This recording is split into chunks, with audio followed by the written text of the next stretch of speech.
Welcome to Simplified UPSC by PPP, where we listen, learn, and grow together. Detailed lecture notes in English and Hindi, plus practice questions for prelims and mains, only on our Telegram channel. Link in description. Like and subscribe for more. आज की इस विशेष चर्चा में आपका स्वागत है। आज हम यूपीएससी की तैयारी के लिहाज से एक बेहद जरूरी विषय पर बात कर रहे हैं। जी हाँ। एनसीईआरटी कक्षा 10 भूगोल का अध्याय 5 खनिज तथा ऊर्जा संसाधन। बिल्कुल। और ये अध्याय जैसा आपने कहा न सिर्फ भूगोल मतलब जीएस पेपर 1 के लिए बल्कि अर्थव्यवस्था, ऊर्जा सुरक्षा, पर्यावरण जीएस पेपर 3 के नजरिए से भी काफी महत्वपूर्ण है। हाँ, और प्रीलिम्स में भी तो सवाल आते ही हैं इससे। अक्सर पूछे जाते हैं। तो हमारे पास स्रोत के तौर पर एनसीईआरटी की किताब है ही, और हम देखेंगे कि कैसे इसके कॉन्सेप्ट्स यूपीएससी के लिए प्रासंगिक हैं। तो हमारा मकसद है इस अध्याय की एक गहरी समझ बनाना। खनिज क्या है, कहाँ मिलते हैं, उनका वर्गीकरण कैसा है, भारत में कहाँ है, और हाँ, सबसे जरूरी उनका संरक्षण कैसे करें। और यही बात ऊर्जा संसाधनों पर भी लागू होगी। ठीक है, चलिए शुरू करते हैं। तो सबसे पहले ये खनिज होते क्या है, सीधे शब्दों में। मिलने वाले ऐसे समरूप पदार्थ हैं जिनकी एक निश्चित आंतरिक संरचना होती है, मतलब एक डेफिनेट केमिकल कॉम्पोजिशन और इंटरनल स्ट्रक्चर। अच्छा। ये चट्टानों में मिलते हैं।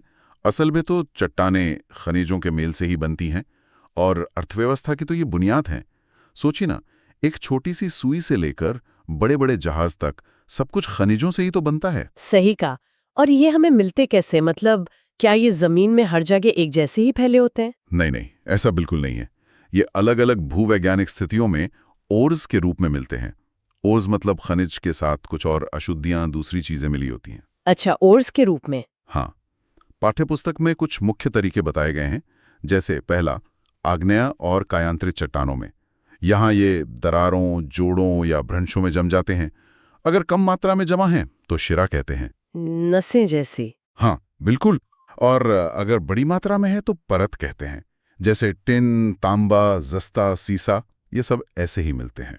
ठीक है। और दूसरा तरीका? दूसरा है अवसादी चट्टानों में। ये चट्टानें परत दर परत जमने से बनती हैं, है ना? तो खनिज भी इनमें संस्तर या परतों के रूप में पाए जाते हैं। कोयला इसका सबसे अच्छा उदाहरण है। हाँ, कोयला तो ऐसे ही बनता है। जी। और कुछ तरह के लौह अयस्क, जिप्सम, पोटाश नमक, सोडियम नमक, ये सब इसी तरह मिलते हैं। ये लाखों साल के दबाव और गर्मी का नतीजा होता है। अच्छा, और कोई तरीका भी है? हाँ, एक और है, धरातलीय चट्टानों का अपघटन। मतलब जब चट्टान के घुलनशील हिस्से पानी वगैरह से बह जाते हैं तो पीछे वो खनिज युक्त अवशेष रह जाता है जो घुलता नहीं। जैसे बॉक्साइट? बिल्कुल सही। बॉक्साइट जिससे एल्यूमिनियम बनता है वो ऐसे ही बनता है। और चौथा तरीका है प्लेसर निक्षेप। प्लेसर निक्षेप, ये क्या होता है? ये पहाड़ियों के आधार पर या घाटी की तली में रेत में जलोढ़ जमाव के रूप में मिलते हैं। इसमें ऐसे खनिज होते हैं जो भारी होते हैं और पानी से आसानी से कटते नहीं, जैसे सोना, चांदी, टिन, प्लैटिनम। अच्छा, तो ये अलग अलग तरीके हैं, और जाहिर है इससे निकालने की लागत और तकनीक पर भी असर पड़ता होगा। हाँ बिल्कुल, कहाँ से निकाल रहे हैं ये बहुत मायने रखता है। ठीक है, अब समझने के लिए इन्हें हम बांटते कैसे हैं, मतलब इनका वर्गीकरण कैसे किया जाता है? मोटे तौर पर 3 तरह से, धात्विक, अधात्विक और ऊर्जा खनिज। धात्विक, अधात्विक और ऊर्जा खनिज, ठीक है। हाँ, धात्विक में भी फिर 2 हिस्से हैं।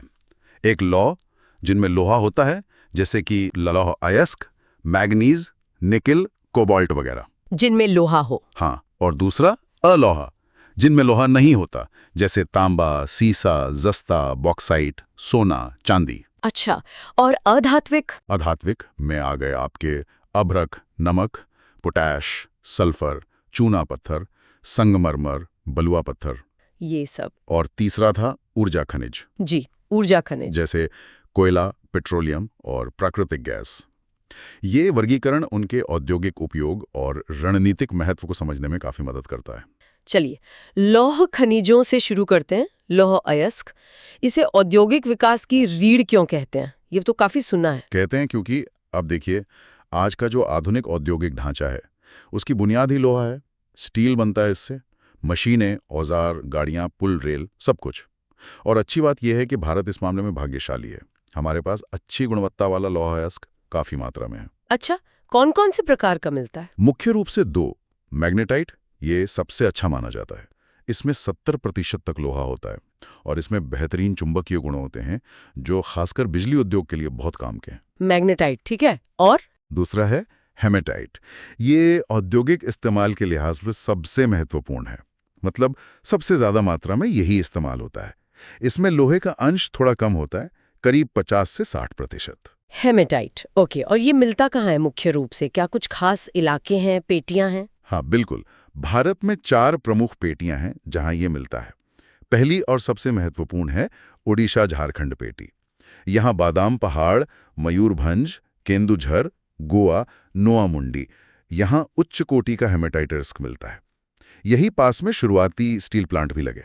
अच्छा, ओडिशा झारखंड। हाँ। और दूसरी है दुर्ग बस्तर चंद्रपुर पेटी।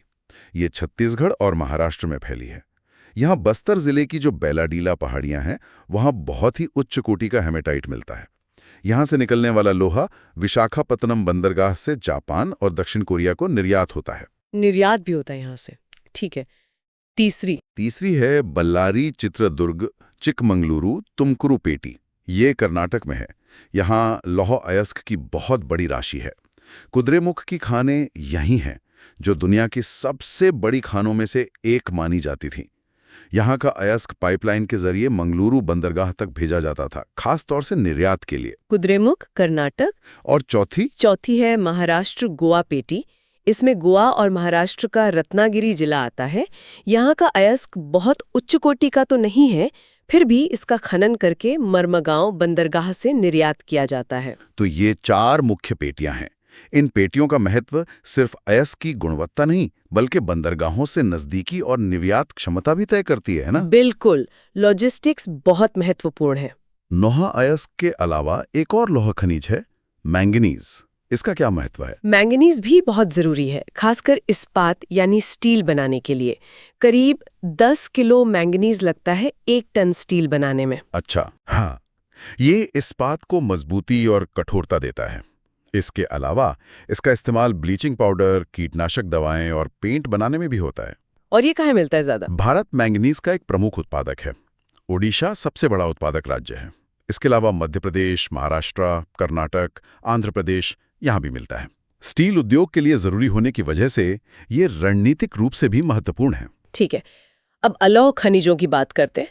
तांबा यानी कॉपर, बिजली के तारों और इलेक्ट्रॉनिक्स में तो इसका बहुत इस्तेमाल होता है, पर किताब कहती है कि भारत में इसकी कमी है। हाँ, ये एक बड़ी चुनौती है।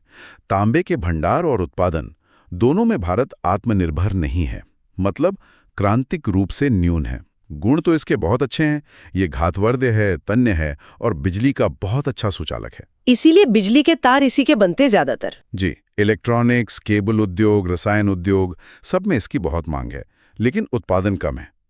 मुख्य क्षेत्र हैं मध्य प्रदेश की बालाघाट खानें, जो देश का लगभग 52% तांबा पैदा करती हैं। 50% से ज्यादा। हाँ, इसके अलावा राजस्थान की खेतरी खानें भी मशहूर हैं और झारखंड का सिंहभूम जिला भी तांबा उत्पादन के लिए जाना जाता है। पर क्योंकि जरूरत ज्यादा है और उत्पादन कम, हमें काफी मात्रा में आयात करना पड़ता है। और इसका असर हमारी लागत और रणनीतिक स्वायत्ता पर पड़ता होगा, खासकर रक्षा और अब जो ईवी सेक्टर आ रहा है। बिल्कुल, इन क्षेत्रों में तांबे की जरूरत और बढ़ेगी। अच्छा, अब बात करते हैं बॉक्साइट की। ये एल्यूमिनियम का स्रोत है ना? बिल्कुल, बॉक्साइट एक तरह की चट्टान है जिसमें एल्यूमिनियम सिलिकेट होते हैं। ये ज्यादातर लेटराइट चट्टानों के अपघटन से बनता है। और एल्यूमिनियम क्यों इतना महत्वपूर्ण है? एल्यूमिनियम एक बहुत ही कमाल की धातु है। एक तो ये लोहे जैसी धातुओं जितनी मजबूती देती है, लेकिन साथ में बहुत हल्की होती है। हाँ, हल्की तो होती है। और बिजली की अच्छी सुचालक भी है।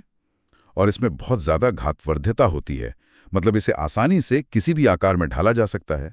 हवाई जहाज बनाने में, बर्तन बनाने में, बिजली के तार बनाने में बहुत जगह इस्तेमाल होता है। तो बॉक्साइट कहाँ मिलता है भारत में? बॉक्साइट की निक्षेप मुख्य रूप से अमरकंटक पठार, मैकाल पहाड़ियों और बिलासपुर कटनी के पठारी प्रदेश में पाए जाते हैं। लेकिन भारत में उड़ीसा बॉक्साइट का सबसे बड़ा उत्पादक राज्य है। देश का लगभग आधा उत्पादन यहीं से होता है। 50%? हाँ, करीब 49% 2016-17 के आंकड़ों के हिसाब से। कोरापुट जिले में पंचपतमाली निक्षेप राज्य के सबसे महत्वपूर्ण बॉक्साइट निक्षेपों में से हैं। ओडिशा के बाद गुजरात का नंबर आता है, फिर झारखंड, महाराष्ट्र। एल्यूमिनियम उद्योग के विकास के लिए बॉक्साइट तो खैर बुनियादी कच्चा माल है ही। चलिए अब अधात्विक खनिजों पर आते हैं। अभ्रक यानी माइका, इसके बारे में कहा जाता है कि इसके कुछ अनोखे गुण हैं। हाँ, अभ्रक वाकई में अनोखा खनिज है। इसकी सबसे खास बात है कि ये पतली पतली परतों या पत्रण, प्लेट्स और लीव्स में पाया जाता है। ये परतें इतनी पतली होती हैं कि इसकी कुछ सेंटीमीटर मोटी शीट में हजारों परतें समा सकती हैं। हजारों परतें? जी, और ये पारदर्शी हो सकता है या फिर काले, हरे, लाल, पीले, भूरे रंग का भी हो सकता है। लेकिन इसकी सबसे बड़ी खूबी है इसकी परावैद्युत शक्ति, डाइलेक्ट्रिक स्ट्रेंथ। मतलब ये बिजली का बहुत अच्छा कुचालक, इंसुलेटर है। ऊर्जा क्षय गुणांक कम है और ये उच्च वोल्टेज को भी सह सकता है। अच्छा, इसीलिए बिजली के सामान में इस्तेमाल होता है। बिल्कुल, इन्हीं गुणों के कारण ये विद्युत और इलेक्ट्रॉनिक उद्योगों के लिए एक तरह से अनिवार्य खनिज बन गया है। और ये मिलता कहाँ है भारत में? भारत तो शायद इसका बड़ा उत्पादक रहा है। हाँ, पहले भारत दुनिया के प्रमुख उत्पादकों में था। इसके निक्षेप मुख्य रूप से छोटा नागपुर पठार के उत्तरी पठारी किनारों पर हैं। बिहार, झारखंड की कोडरमा, गया, हजारीबाग पेटी अभ्रक की प्रमुख पेटी है। राजस्थान में अजमेर के आसपास का क्षेत्र भी महत्वपूर्ण है और आंध्र प्रदेश की नेल्लोर अभ्रक पेटी भी देश की प्रमुख उत्पादक पेटी है। ठीक है, एक और महत्वपूर्ण अधात्विक खनिज है चूना पत्थर यानी लाइमस्टोन। हाँ, चूना पत्थर। ये मूल रूप से कैल्शियम कार्बोनेट या कैल्शियम और मैग्नीशियम कार्बोनेट से बनी चट्टानों में पाया जाता है। ज्यादातर अवसादी चट्टानों में मिलता है। और इसका मुख्य उपयोग? सीमेंट उद्योग। बिल्कुल सही, ये सीमेंट उद्योग का तो आधारभूत कच्चा माल है। सीमेंट बिना चूना पत्थर के बन ही नहीं सकता। इसके अलावा लोहा गलाने की भट्टियां यानी ब्लास्ट फर्नेस में भी एक अनिवार्य कच्चा माल है। अच्छा, लोहा गलाने में भी? हाँ, ये फ्लक्सिंग एजेंट का काम करता है। इसके प्रमुख उत्पादक राज्यों में राजस्थान सबसे आगे है, करीब 21%। फिर मध्य प्रदेश, आंध्र प्रदेश, छत्तीसगढ़, कर्नाटक, गुजरात, तमिलनाडु कई राज्यों में मिलता है। तो आप देख सकती हैं, निर्माण और इस्पात दोनों ही उद्योगों के लिए ये कितना महत्वपूर्ण है। हमने खनिजों के फायदों की तो बहुत बात की, लेकिन खनन के कुछ गंभीर खतरे भी तो जुड़े हैं ना? निश्चित रूप से। खनन एक बहुत जोखिम भरा काम है, जिसे किलर इंडस्ट्री भी कहा जाता है। खदानों में काम करने वाले मजदूरों को लगातार धूल और जहरीले धुएं में सांस लेना पड़ता है, जिससे फेफड़ों की बीमारियां हो सकती हैं। हाँ, फुफ्फुसीय रोग, पल्मोनरी डिजीजेस होने का खतरा बहुत ज्यादा रहता है। फिर खदान की छत गिरने, पानी भर जाने या कोयला खदानों में आग लगने जैसी दुर्घटनाएं भी आम हैं, जिनसे जान का खतरा बना रहता है। ये तो मजदूरों की बात हुई। पर्यावरण पर क्या असर होता है? पर्यावरण पर भी बहुत बुरा असर पड़ता है। खदानों से जो पानी निकलता है वो आसपास के जल स्रोतों को प्रदूषित कर देता है। खदानों से निकला मलबा या अवशिष्ट पदार्थ जब फेंका जाता है तो उससे जमीन खराब होती है, मिट्टी का कटाव होता है और नदियों का प्रदूषण भी बढ़ता है। किताब में मेघालय में रैट होल माइनिंग का जिक्र है, वो क्या है? रैट होल माइनिंग एक बहुत ही खतरनाक और आदिम तरीका है कोयला निकालने का, जो मेघालय में जुआई और चिरापूंजी के आसपास होता था। इसमें परिवार के लोग मिलकर एक लंबी संकरी सुरंग खोदते हैं, चूहे के बिल जैसी, और कोयला निकालते हैं। ये बहुत असुरक्षित है और पर्यावरण के लिए भी हानिकारक। अब एनजीटी ने इस पर रोक लगा दी है। तो मतलब कड़े सुरक्षा नियम और पर्यावरण कानूनों का सख्ती से पालन बहुत जरूरी है। बिल्कुल, ये जीएस पेपर 3 में पर्यावरण और सस्टेनेबल डेवलपमेंट से जुड़ा एक अहम मुद्दा है। ये संसाधन इतने कीमती हैं पर सीमित भी हैं, तो इनका संरक्षण, कंजर्वेशन कैसे किया जा सकता है? संरक्षण की जरूरत इसलिए है क्योंकि हम इन पर बहुत ज्यादा निर्भर हैं, लेकिन ये खनिज संसाधन सीमित हैं और अनविकरणीय हैं। मतलब एक बार खत्म हो गए तो दोबारा बनने में लाखों साल लगेंगे। और हम इस्तेमाल बहुत तेजी से कर रहे हैं। हाँ, बहुत तेजी से। पृथ्वी की जो पूरी भूपर पट्टी है उसका सिर्फ 1% हिस्सा ही खनिज है। इसलिए हमें इनका इस्तेमाल बहुत सोच समझकर और टिकाऊ तरीके से करना होगा, सतत पोषणीय ढंग से। तो तरीके क्या हो सकते हैं इसके? कई तरीके हैं। पहला तो यही कि एक सुनियोजित तरीके से योजना बनाकर इस्तेमाल करें। दूसरा, तकनीक को बेहतर बनाएं ताकि जो निम्न कोटि के अयस्क हैं उनका भी इस्तेमाल कम लागत पर हो सके, कम ग्रेड वाले अयस्क भी काम आ सके। ये तीसरा, और ये बहुत महत्वपूर्ण है, धातुओं का पुनर्चक्रण यानी रिसाइकलिंग करें। जो रद्दी धातुएं हैं, स्क्रैप मेटल है, उसका दोबारा इस्तेमाल करें। रिसाइकलिंग, हाँ, ये तो बहुत जरूरी है। और चौथा, जहां भी मुमकिन हो वहां खनिजों के विकल्पों, सब्स्टिट्यूट्स का इस्तेमाल करें। ये सब मिलकर ही हम भविष्य की पीढ़ियों के लिए इन कीमती संसाधनों को बचा पाएंगे। ठीक है, खनिजों के बाद अब ऊर्जा संसाधनों पर आते हैं। किसी भी देश के विकास के लिए ऊर्जा इतनी जरूरी क्यों है, ये तो खैर हम सब जानते हैं। हाँ, ऊर्जा के बिना तो आज के जीवन की कल्पना ही नहीं की जा सकती। खेती हो, उद्योग हो, परिवहन हो, संचार हो, यहाँ तक कि हमारे घरों के रोजमर्रा के काम भी ऊर्जा पर ही निर्भर हैं। और विकास का पैमाना भी माना जाता है। बिल्कुल। किसी देश में प्रति व्यक्ति ऊर्जा की खपत को उसके आर्थिक विकास का एक महत्वपूर्ण सूचकांक माना जाता है।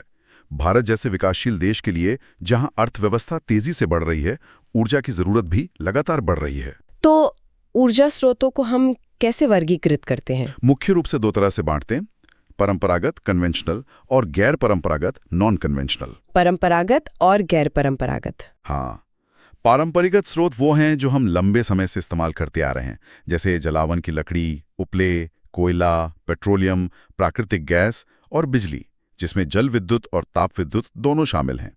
इनमें से ज्यादातर अनवीकरणीय है ना? हाँ, जल विद्युत को छोड़ दें तो बाकी ज्यादातर अनवीकरणीय हैं, मतलब सीमित हैं, और ये प्रदूषण भी फैलाते हैं। और गैर परंपरागत स्रोत कौन से हुए? गैर परंपरागत स्रोत वो हैं जिनका इस्तेमाल हाल के दशकों में बढ़ा है या जिनकी तकनीक नई है, जैसे सौर ऊर्जा, पवन ऊर्जा, ज्वारीय ऊर्जा, भूतापीय ऊर्जा, बायोगैस और परमाणु ऊर्जा। और ये अक्सर नवीकरणीय होते हैं। हाँ, इनमें से ज्यादातर नवीकरणीय, रिन्यूएबल और तुलनात्मक रूप से कम प्रदूषण फैलाते हैं।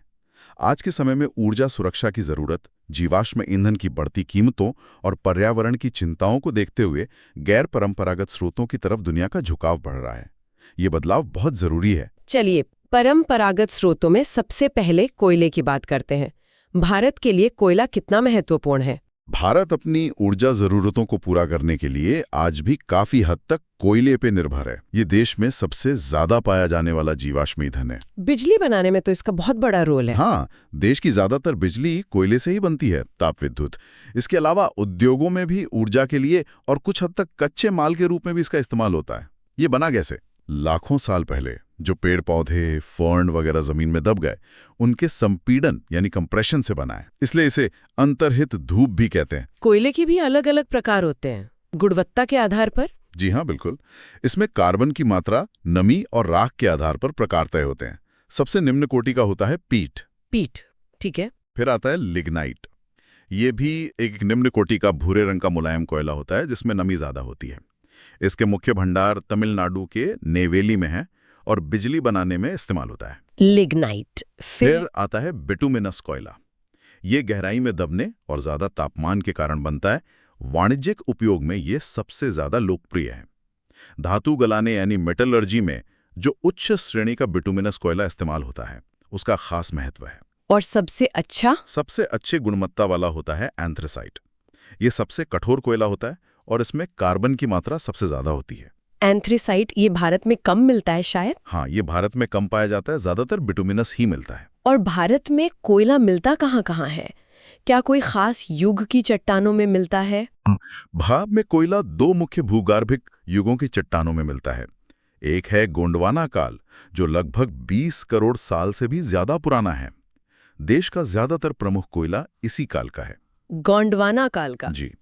ये मुख्य रूप से दामोदर घाटी में मिलता है, पश्चिम बंगाल, झारखंड, जहां झरिया, रानीगंज, बोकारो जैसे महत्वपूर्ण कोयला क्षेत्र हैं। इसके अलावा गोदावरी, महानदी, सोन और वर्धा नदी घाटियों में भी गोंडवाना कोयला मिलता है।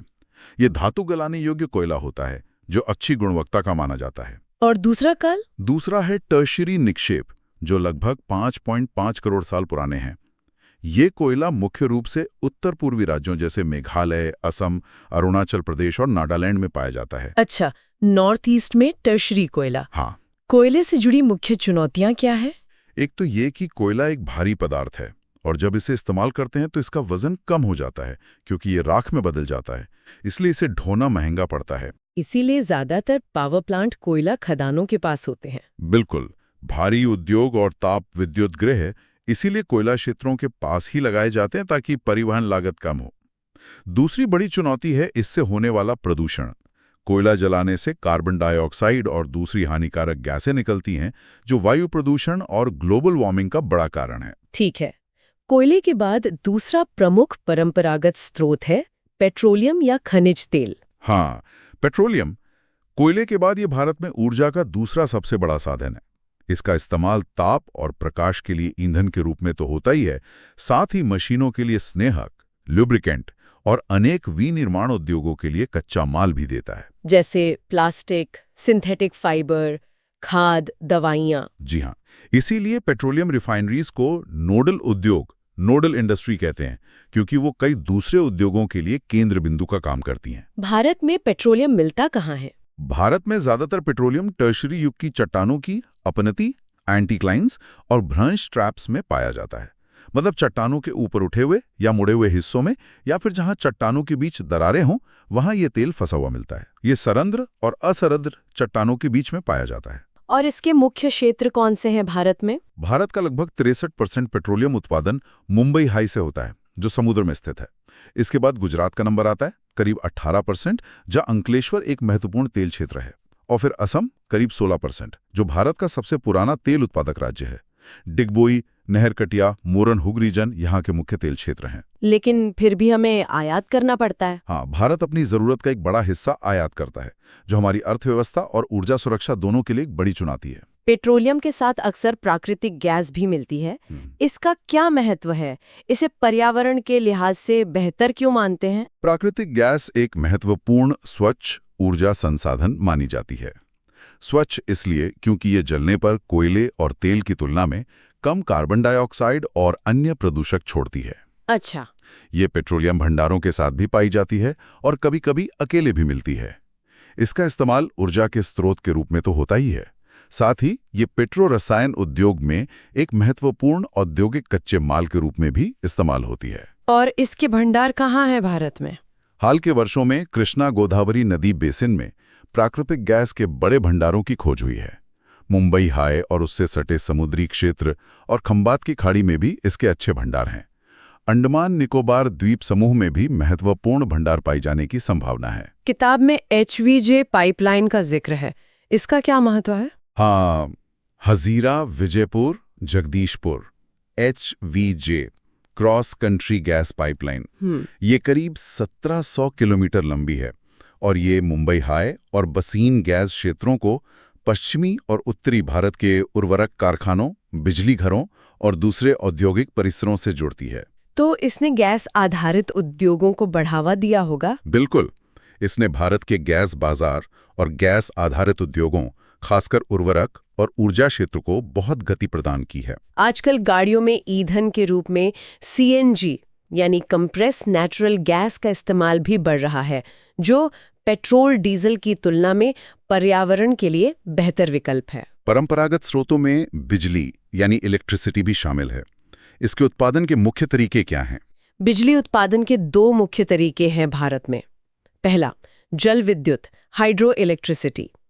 ये बहते हुए पानी की गतिज ऊर्जा को टरबाइन चलाकर विद्युत ऊर्जा में बदला जाता है। ये तो नवीकरणीय स्रोत हुआ। हाँ, ये एक नवीकरणीय संसाधन है। भारत में कई बहुउद्देशीय परियोजनाएं हैं, जैसे भाखड़ा नांगल, दामोदर घाटी कॉर्पोरेशन, कोपिली हाइडल परियोजना, हीराकुड वगैरह, जो सिंचाई और बाढ़ नियंत्रण के साथ साथ जल विद्युत भी पैदा करती हैं। और दूसरा तरीका है ताप विद्युत। इसमें कोयला, पेट्रोलियम या प्राकृतिक गैस जैसे जीवाश्म ईंधनों को जलाकर पानी को भाप में बदला जाता है और फिर उस भाप से टरबाइन चलाकर बिजली बनाई जाती है। ये अनवीकरणीय स्रोतों पर निर्भर है। जी, भारत में 300 से ज्यादा ताप विद्युत गृह हैं और ये जीवाश्म ईंधन का इस्तेमाल करते हैं, जो सीमित हैं और प्रदूषण भी फैलाते हैं। आपने बहुउद्देशीय परियोजनाओं का जिक्र किया। इनके फायदे तो हैं, जैसे सिंचाई, बिजली, बाढ़ नियंत्रण, पर कुछ नुकसान या विवाद भी जुड़े हैं इनसे। हाँ बिल्कुल, इनके कारण बड़े पैमाने पर विस्थापन होता है। लोगों को अपनी जमीन घर छोड़ने पड़ते हैं। जंगलों का बड़ा हिस्सा डूब जाता है, जिससे जैव विविधता को नुकसान होता है। जलीय जीवन भी प्रभावित होता है। नर्मदा बचाओ आंदोलन जैसे आंदोलन इसी वजह से हुए थे। जी, इसके अलावा बड़े बांधों से भूकंप का खतरा बढ़ने, पानी जमा होने से बीमारियां फैलने और मिट्टी में लवणता बढ़ने जैसी समस्याएं भी हो सकती हैं। तो फायदे हैं तो नुकसान और चुनौतियां भी हैं। और ताप विद्युत की मुख्य चुनौती प्रदूषण है। हाँ, ताप विद्युत भारत की बिजली जरूरत का बड़ा हिस्सा पूरा करता है, लेकिन ये जीवाश्म ईंधन पर निर्भर है और वायु प्रदूषण का एक बड़ा स्रोत है। ठीक है, अब हम गैर परंपरागत स्रोतों की ओर बढ़ते हैं। इनकी जरूरत क्यों बढ़ रही है, ये तो हमने समझा। जीवाश्म ईंधन सीमित है, महंगे हो रहे हैं, पर्यावरण को नुकसान पहुंचा रहे हैं। बिल्कुल। हमें ऊर्जा सुरक्षा भी चाहिए, आयात पर निर्भरता कम करनी है और सतत विकास के लक्ष्यों को भी पाना है। इसलिए सौर ऊर्जा, पवन ऊर्जा, परमाणु ऊर्जा जैसे विकल्पों पर ध्यान देना अब जरूरत बन गया है। परमाणु या आणविक ऊर्जा, न्यूक्लियर और एटॉमिक एनर्जी से शुरू करते हैं। ये कैसे बनती है और भारत में इसके स्रोत क्या है? परमाणु ऊर्जा तब पैदा होती है जब हम परमाणुओं की संरचना, उनके नाभिक न्यूक्लियस में बदलाव करते हैं। इस प्रक्रिया में बहुत ज्यादा मात्रा में ऊष्मा यानी गर्मी निकलती है और उसी ऊष्मा का इस्तेमाल करके बिजली बनाई जाती है। और इसके लिए किन खनिजों की जरूरत होती है? इसके लिए मुख्य रूप से यूरेनियम और थोरियम जैसे रेडियोधर्मी खनिजों की जरूरत होती है। यूरेनियम भारत में झारखंड और राजस्थान की अरावली श्रृंखलाओं में मिलता है। और थोरियम, वो तो केरल में मिलता है शायद। हाँ, थोरियम के विशाल भंडार केरल के तट पर मिलने वाली मोनाजाइट सैंड्स में पाए जाते हैं। भारत थोरियम आधारित परमाणु ऊर्जा तकनीक विकसित करने पर काम कर रहा है। भारत में प्रमुख परमाणु बिजली घर कहाँ-कहाँ हैं? भारत में कई परमाणु ऊर्जा संयंत्र हैं, जैसे तारापुर महाराष्ट्र, रावतभाटा राजस्थान कोटा के पास, कलपक्कम तमिलनाडु, नरोरा उत्तर प्रदेश, काकरापार गुजरात और कैटा कर्नाटक। परमाणु ऊर्जा में क्षमता तो बहुत है, लेकिन इसके साथ कुछ जोखिम भी जुड़े हैं। हाँ, क्षमता तो अपार है, लेकिन दो बड़ी चुनौतियां हैं। एक तो सुरक्षा का मुद्दा, क्योंकि दुर्घटना होने पर गंभीर परिणाम हो सकते हैं, और दूसरा परमाणु कचरे का सुरक्षित निपटान जो रेडियोधर्मी होता है और हजारों साल तक खतरनाक रह सकता है। ठीक है, अब आते हैं सौर ऊर्जा, सोलर एनर्जी पर। भारत ने इसकी काफी संभावनाएं बताई जाती हैं। बिल्कुल, भारत एक उष्णकटिबंधीय देश है। यहाँ साल के ज्यादातर दिनों में भरपूर धूप मिलती है, इसलिए सौर ऊर्जा के विकास की यहाँ अपार संभावनाएं हैं। और तकनीक कौन सी इस्तेमाल होती है? मुख्य तकनीक है फोटोवोल्टाइक प्रौद्योगिकी, जो धूप को सीधे बिजली में बदल देती है। इसके क्या फायदे हैं, खासकर ग्रामीण इलाकों में? ग्रामीण और दूर दराज के इलाकों के लिए ये बहुत उपयोगी है, जहां ग्रिड से बिजली पहुंचाना मुश्किल और महंगा है। इससे घरों में रोशनी और पंखे चल सकते हैं। साथ ही ये जलावन की लकड़ी और उपलों पर निर्भरता कम करती है, जिससे पर्यावरण का संरक्षण होता है और गोबर का इस्तेमाल खाद के रूप में हो पाता है। सरकार भी इसे काफी बढ़ावा दे रही है, बड़े बड़े सोलर पार्क बन रहे हैं। जी हाँ, भारत ने सौर ऊर्जा के क्षेत्र में बहुत महत्वाकांक्षी लक्ष्य रखे हैं और तेजी से इस दिशा में काम कर रहा है। सौर ऊर्जा के बाद पवन ऊर्जा, विंड पावर का क्या हाल है भारत में? भारत पवन ऊर्जा के मामले में भी दुनिया के अग्रणी देशों में गिना जाता है।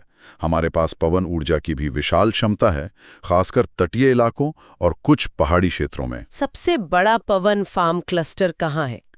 देश का सबसे बड़ा पवन ऊर्जा फार्म समूह तमिलनाडु में नागरकोइल से मदुरई तक फैला हुआ है। इसके अलावा आंध्र प्रदेश, कर्नाटक, गुजरात, केरल, महाराष्ट्र, लक्षद्वीप, इन राज्यों में भी महत्वपूर्ण पवन ऊर्जा फार्म हैं।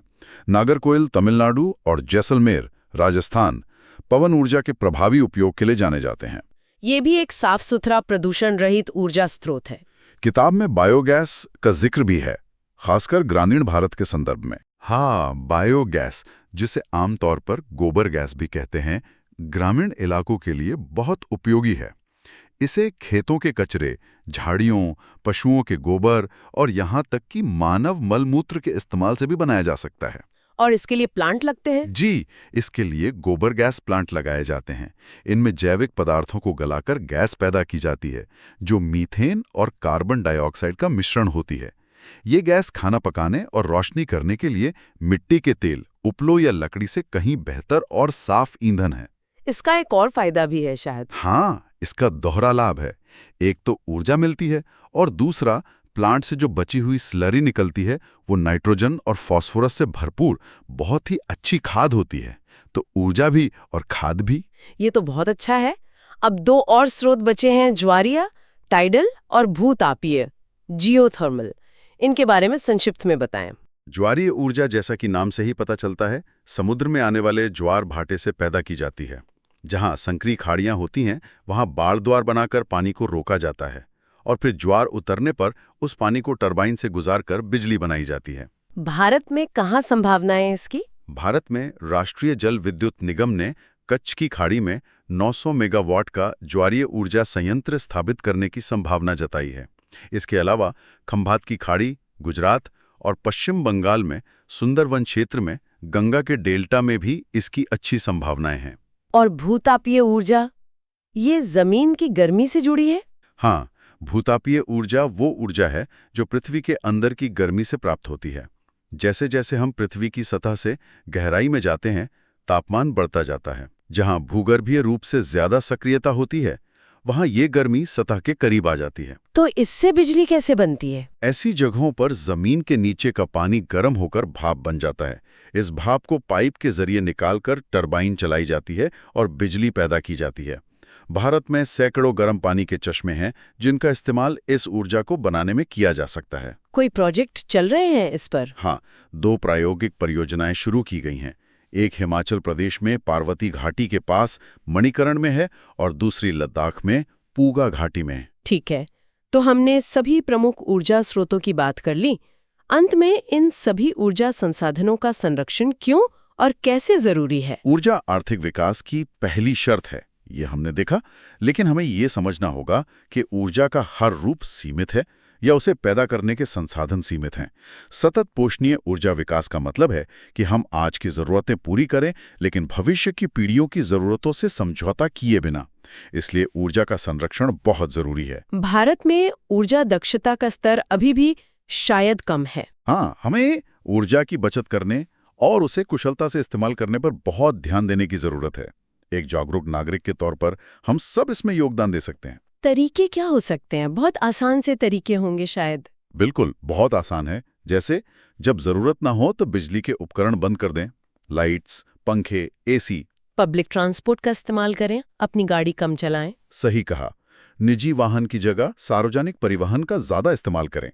ऊर्जा की बचत करने वाले उपकरण जैसे एलईडी बल्ब, 5 स्टार रेटिंग वाले फ्रिज, एसी वगैरह इस्तेमाल करें। और गैर परंपरागत स्वच्छ ऊर्जा स्रोतों को अपनाएं। हाँ, ये सबसे महत्वपूर्ण है।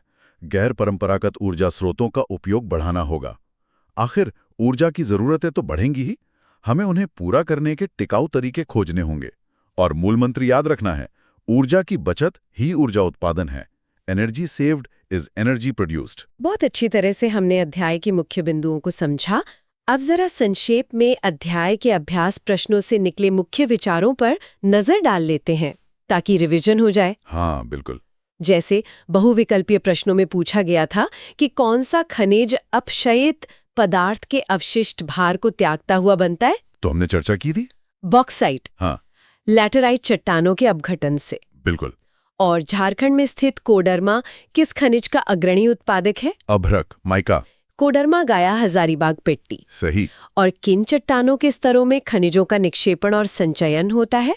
अवसादी या तलछटी चट्टानों में, जैसे कोयला, जिप्सम। हाँ, और मोनाजाइट रेत में कौन सा खनिज पाया जाता है? थोरियम, केरल के तट पर। ये छोटे छोटे तथ्य प्रीलिम्स के लिए बहुत महत्वपूर्ण है। जी हाँ। फिर कुछ अंतर स्पष्ट करने वाले प्रश्न थे, जैसे लौह और अलौह खनिज में क्या फर्क है, उदाहरण सहित। हाँ, लौह में आयरन होता है, लौह अयस्क मैंगनीज, अलौह में नहीं, तांबा, बॉक्साइट। और परंपरागत और गैर परंपरागत ऊर्जा स्रोत में अंतर। परंपरागत पुराने स्रोत हैं, कोयला, पेट्रोलियम, ज्यादातर अनवीकरणीय, प्रदूषणकारी।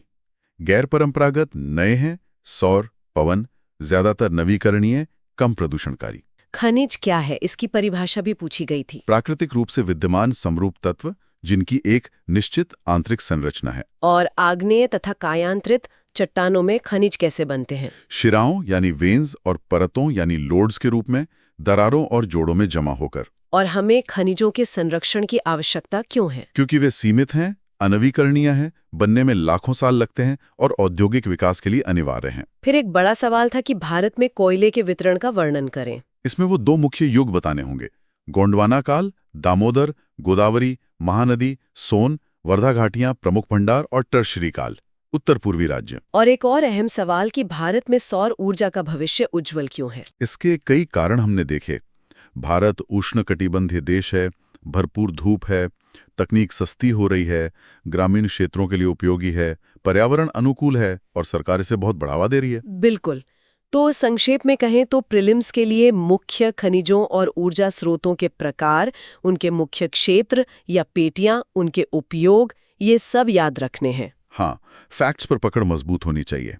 कौन सा खनिज कहाँ मिलता है, कौन सी खान किस लिए मशहूर है, ऊर्जा संयंत्र कहाँ है, पाइपलाइन कौन सी हैं, ये सब। और मुख्य परीक्षा के नजरिए से इन तथ्यों को बड़े मुद्दों से जोड़ना होगा, है ना? बिल्कुल। मुख्य परीक्षा के लिए विश्लेषण जरूरी है, जैसे खनिज संसाधन भारत के औद्योगिक विकास को कैसे दिशा देते हैं, उद्योगों की अवस्थिति या लोकेशन तय करने में इनकी क्या भूमिका है। ये GS1 भूगोल का हिस्सा है। भारत की ऊर्जा सुरक्षा, एनर्जी सिक्योरिटी की क्या चुनौतियां हैं, हम जीवाश्म ईंधन पर अपनी निर्भरता कैसे कम कर सकते हैं, नवीनीकरणीय ऊर्जा की ओर संक्रमण की हमारी रणनीतियां क्या हैं और कितनी सफल हैं। ये GS3 अर्थव्यवस्था और ऊर्जा का महत्वपूर्ण टॉपिक है। खनन और ऊर्जा उत्पादन का पर्यावरण पर क्या असर पड़ता है, भूमि क्षरण, जल प्रदूषण, वायु प्रदूषण और जलवायु परिवर्तन से इनका क्या संबंध है, ये GS3 पर्यावरण से जुड़ता है। संसाधन संरक्षण और सतत विकास क्यों जरूरी हैं, इसके लिए सरकार की नीतियां क्या हैं और उनका कार्यान्वयन कितना प्रभावी है, ये भी GS3 अर्थव्यवस्था पर्यावरण का हिस्सा है। तो मतलब NCERT का ये अध्याय इन सब बड़े मुद्दों की नींव रखता है। एकदम सही। ये बेसिक्स क्लियर होना बहुत जरूरी है। आज की चर्चा को समाप्त करते हुए एक विचारणीय प्रश्न छोड़ते हैं। हाँ, जरूर। भविष्य में वैश्विक भू राजनीति पर खनिज और ऊर्जा संसाधनों का क्या प्रभाव पड़ेगा, खासकर तब जब दुनिया और भारत भी तेजी से नवीकरणीय ऊर्जा की तरफ बढ़ रहे हैं। लेकिन नवीकरणीय ऊर्जा के लिए भी तो कुछ खास खनिजों की जरूरत होती है, जैसे lithium, cobalt, rare earth elements. हाँ, इनकी मांग तो बहुत बढ़ रही है। तो क्या इन नए रणनीतिक खनिजों को लेकर वैश्विक शक्ति संतुलन बदलेगा? क्या नई तरह की निर्भरता और प्रतिस्पर्धा देखने को मिलेगी? इस पर सोचिएगा जरूर। ये वाकई सोचने वाला सवाल है। हमारे साथ इस गहरी और विस्तृत चर्चा में शामिल होने के लिए बहुत बहुत धन्यवाद। धन्यवाद। अगली बार फिर मिलेंगे एक नए विषय के साथ। नमस्कार। Thanks for watching. Follow us on Telegram and Instagram. Don't forget to like, share, and subscribe.